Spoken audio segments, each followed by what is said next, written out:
Beware, citizen, you are now departing from the world of allowable opinion. The Tom Woods Show. Welcome, everybody. It's Tuesday, June 24th, 2014. And what an episode we have for you guys today. David Stockman returns to the program. David Stockman is a former U.S. congressman. He was the director of the Office of Management and Budget under Ronald Reagan.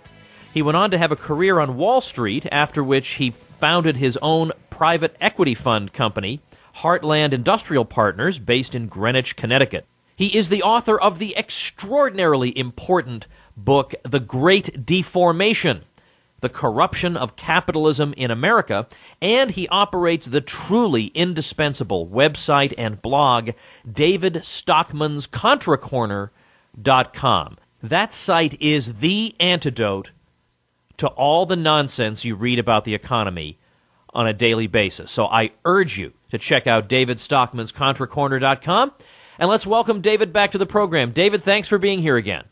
Very happy to be on with you, Tom. I want to start off talking about something you wrote a while ago and then work up to the present.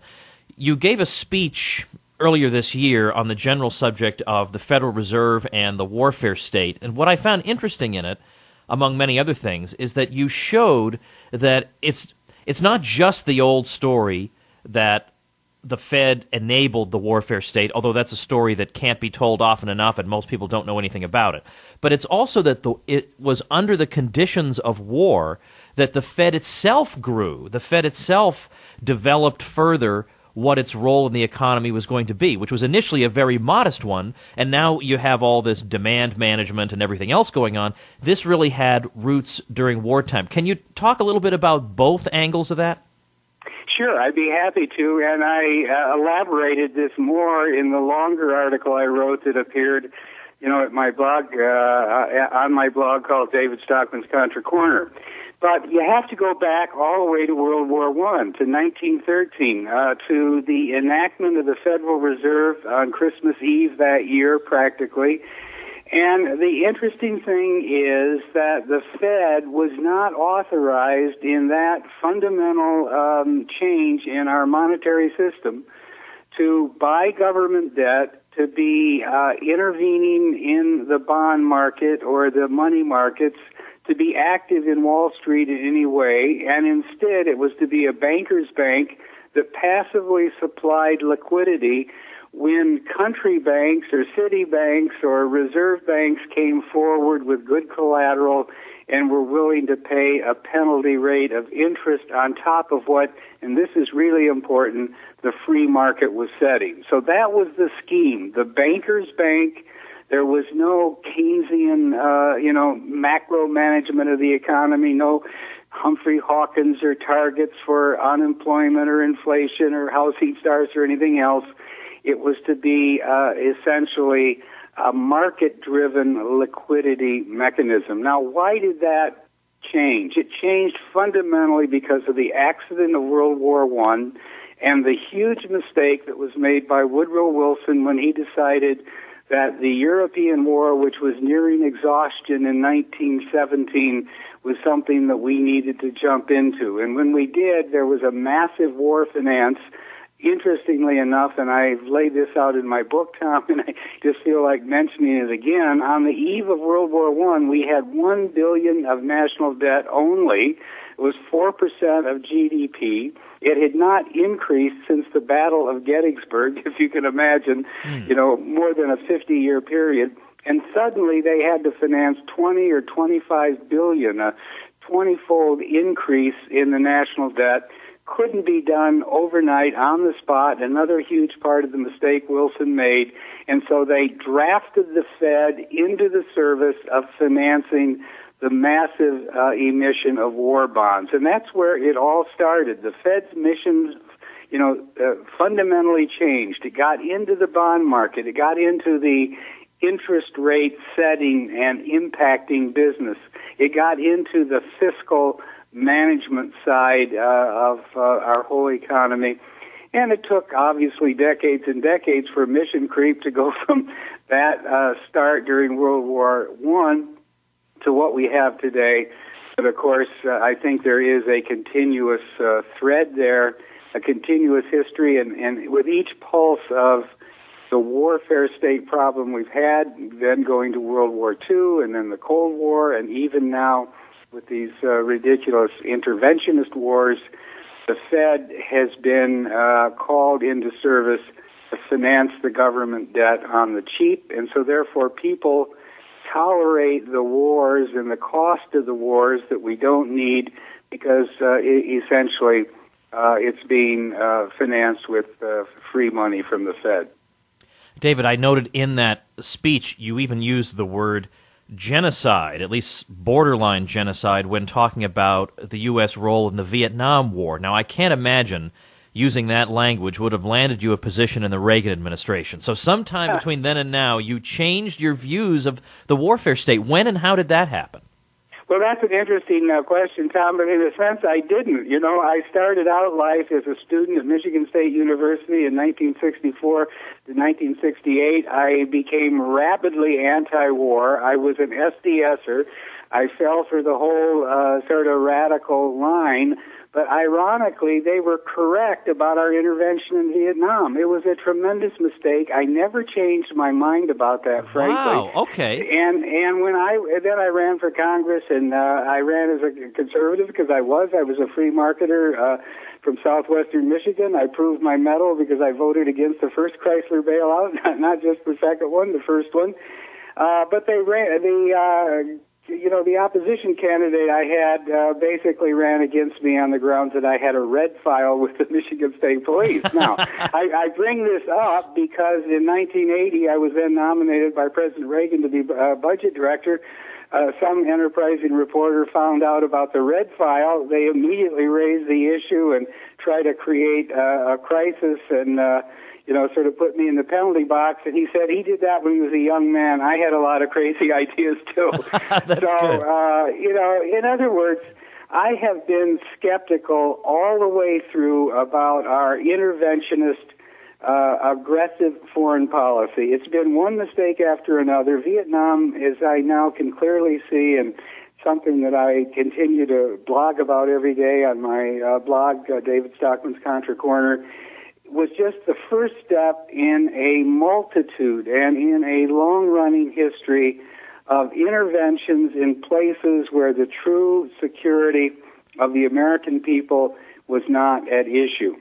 And once you got that machinery going, and Eisenhower warned us about it, as you well know, in his famous farewell address in 1960 about the military-industrial complex, once that machinery gets in motion and has the resources that it does. Really, I figure the total warfare state today costs nearly $1 trillion when you count all the debt that's been used to finance it.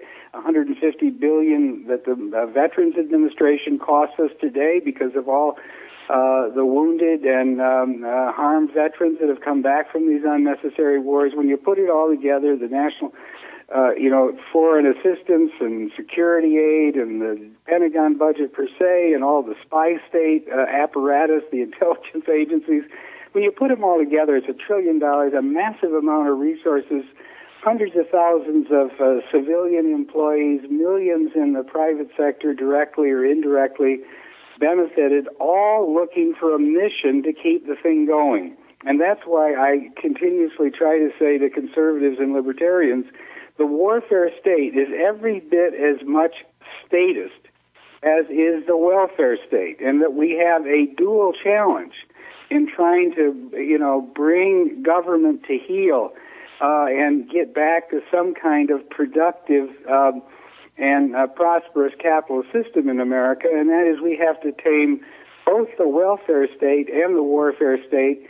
And unfortunately, I think we're losing the battle. I don't want to be a pessimist, but when you look around and you see the Republican Party has so completely capitulated to the neocons and the warfare state apparatus that it is no wonder they're not credible when they say we need to shrink the welfare state. And frankly, Tom, that's something that I faced day after day in the battles of the budget during the Reagan administration, and that is we couldn't persuade even, the middle-of-the-road Republicans in the House to do what was necessary to begin to shrink the domestic budget because they just kept whining about the massive Reagan defense buildup, which frankly I lay out in my book. The Great Deformation was a huge mistake, unnecessary, and left us with this huge conventional war machine that has been used to invade, all the areas of the world,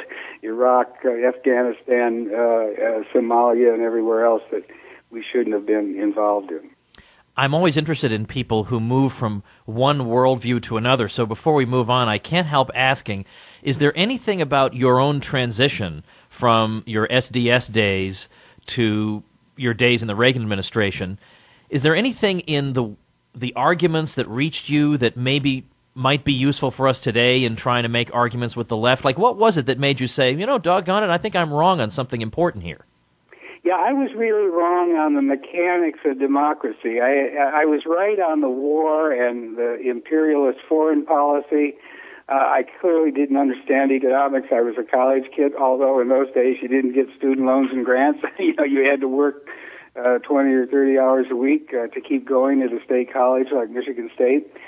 But where I was wrong was on the mechanics of democracy, and the left insisted that voting didn't mean anything, that the parliamentary democracy was a bourgeois illusion, all of those arguments, and that you had to take the fight directly to the streets. Well, to a point, that seemed almost necessary to stop the Vietnam War with the protests, and I, went to the marches on the Pentagon and a lot of other places. But where it triggered a inflection point for me was in 1969 when it started to get violent, and you had the Weathermen come along. Yeah. And I was a student at Harvard Divinity School then. Frankly, I don't mind admitting this, hiding out from the draft because I got a deferment. I wasn't going to go to South Vietnam on McNamara's invitation. Right. And anyway, they burned down one day, and I lived right near Divinity Hall, and next door was the ROTC building, and the radicals burned down the ROTC building. And that was like a wake-up call. I mean, it just sort of struck me, what am I doing here? How can I possibly identify with people who randomly and wantonly decide that this property is going to be destroyed in order to make a statement? So I began to retract rather dramatically. The violence at the Chicago Democratic Convention in the summer also turned me off. And then I happened to get, and I'll just throw this in as long as we're talking about it, a very profound mentor at the time who you wouldn't recognize today as a conservative. I wouldn't either. But it was Daniel Patrick Moynihan. I became like his...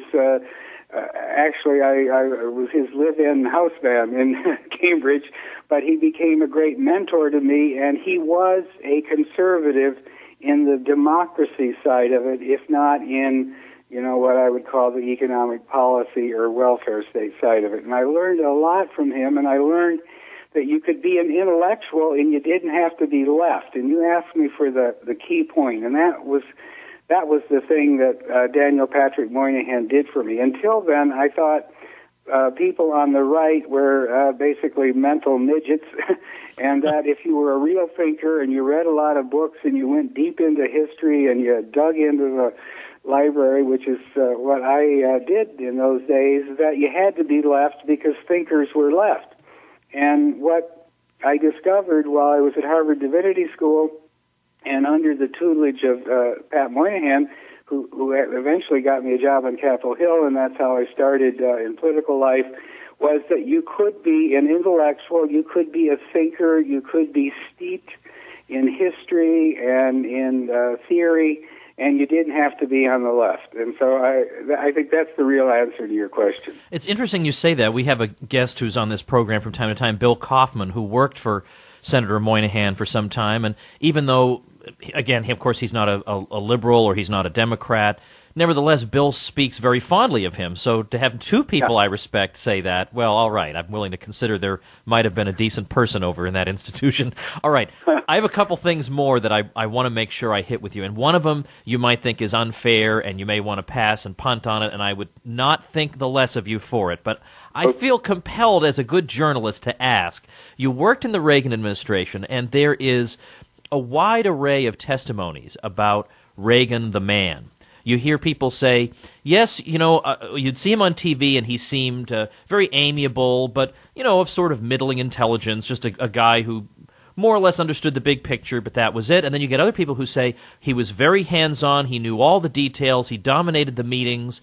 And then you get still others who say, I was at the meetings and he was shockingly uninformed. Where does your recollection come down in that? Good question. I would sort of come out in a fourth category. I would say he was quite well informed, but his education, particularly on economic matters, was pre-1930. And since I went through the exercise of writing this whole book and digging back into the 1920s and the real cause of the Great Depression and what the world used to look like pre-1914 with the liberal international order of the real meaning of the word and the gold standard, I suddenly realized that this late in life, that was the view that Ronald Reagan had of the world. That's what he learned in his student days, and he never changed when the Keynesians took over, let's say, the intellectual brief in Washington for economic policy anyway, after the 1950s. So a lot of people misunderstood his old world view, old liberal world view of economics for, lack of information or lack of knowledge or, lack of intelligence. I think that was wrong. But secondly, he was quite passive. He knew a lot. He could defend a position if pushed hard. But he was not. He was quite passive in the to and fro inside the administration, and as a result of that, the administration was really run by Deaver, Baker, and Meese. And it wasn't that he didn't make decisions, but he made decisions at the last. He was the decision maker of last resort when it got down to two irreconcilable, but easily separable choices. But those are about the only choices he made, and I don't necessarily fault him for that. Jimmy Carter was in all the details, making all the choices, and that was totally unsuccessful. So generally, what I liked about Ronald Reagan was he had a tremendous temperament. He had a willingness to listen to people. He gave people an opportunity to do their job. And so, there are pluses and minuses, but I think a lot of the conventional stereotypes, negative or positive, really don't capture the more complex reality that existed. All right, let's jump ahead to the present day then. What is your assessment of the economic picture today? I mean, that's, of course, what you get asked every time you're invited on the radio. Where are things today? Especially given that we have heard some people say, look, you doom and gloomers, things are turning around, and things are turning around under the aegis of Janet Yellen and Barack Obama. So on what grounds can you complain? Are things turning around? Well, the point is exactly what they were saying when we had allegedly the Goldilocks economy in 2005, 2006, and 2007. You can go back and basically replay some old CNBC tapes, and you'll get the same numbers coming up on the unemployment rate or, the number of existing homes that were sold last month. We're in a serial bubble cycle created by the central banks that seem to last 4 or 5 years. They inflate the financial system to a fairly well, as Greenspan did during .com, as Greenspan did with Bernanke's help at the end during the housing and credit bubble, and as we're now doing during the Bernanke-Yellen, what I call wealth effects or risk asset bubble. And they take a while to fully unfold. They do allow the economy to get up off the floor after a crash and revive itself. I don't think all this money printing and zero interest rates has anything to do with the economy inching forward at 1 or 2% a year. That's just a natural regenerative power of the private capitalist system even, is hampered and impaired as it is by government policy. But at some point, these bubbles become so fantastic, and I think we're getting close now. If you look at valuations in all the risk asset markets, and the Russell 2000 trading at 85 times earnings and so forth, that when they crash, it creates a sudden crash of confidence, and then economic activity freezes up, and we go into another down cycle. It shouldn't happen. There is no reason why we have a monetary central planning agency, a monetary Politburo, inflating and reflating our financial system with cheap money and zero interest rates and massive bond buying. This is all wrong. We really need to go back to the banker's bank where we started our conversation this afternoon. And I can tell you one thing. If we did, we wouldn't be going into the 7th year running of zero interest rates effectively in the money market. They were set there by the Fed funds rate, which everything else prices off from for short-term interest rates, in December 2008. And here we are, mid-2014, entering year 6 of the so-called recovery, and they're still at zero. In a free market where savers and borrowers were meeting and finding the requisite price, the market would be clearing at a lot higher levels. And with higher interest rates, there would not be nearly as much carry trade speculation. Zero money market rates are the mother's milk of gambling and speculation in the financial markets. And the Fed is massively empowering people to speculate. That's why we get the bubbles. That's why we get the bust. That's why we get the destructive cycle that we're in today. And David, that's why you're one of the favorite guests I have on this program, and people are always thrilled when you're here, as am I. I'm always appreciative of your ability to set aside some time with me periodically. Thanks very much for this. I want to urge everybody to head over to David Stockman's ContraCorner.com, bookmark it, put it in your RSS feed.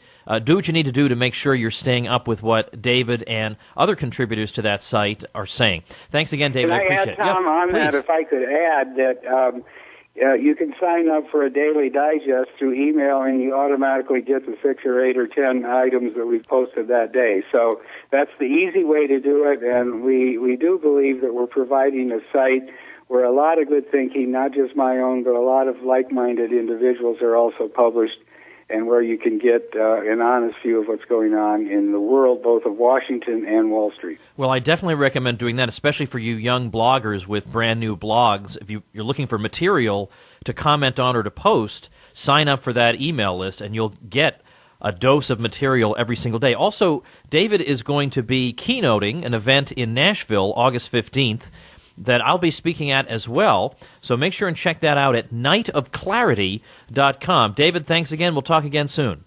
Very good. Okay, Tom. Thank you. All right, everybody, if you enjoyed this episode, we do this Monday through Friday. We give you a commute-size program on some topic usually related to the principles of liberty. David Stockman is a regular guest. You can easily subscribe to the program on iTunes or Stitcher by going to tomwoodsradio.com. And if you want to support the program because you say, my gosh, I benefit so darn much from this thing, you can become a supporting listener and get transcripts of all the interviews, special exclusive discounts at a bunch of Liberty retailers, 60% off at my libertyclassroom.com website, plus many other goodies to come. You can do that and warm my heart by going to supportinglisteners.com. Hope you guys enjoyed this episode. We'll see you tomorrow. Thanks for listening. The Tom Woods Show.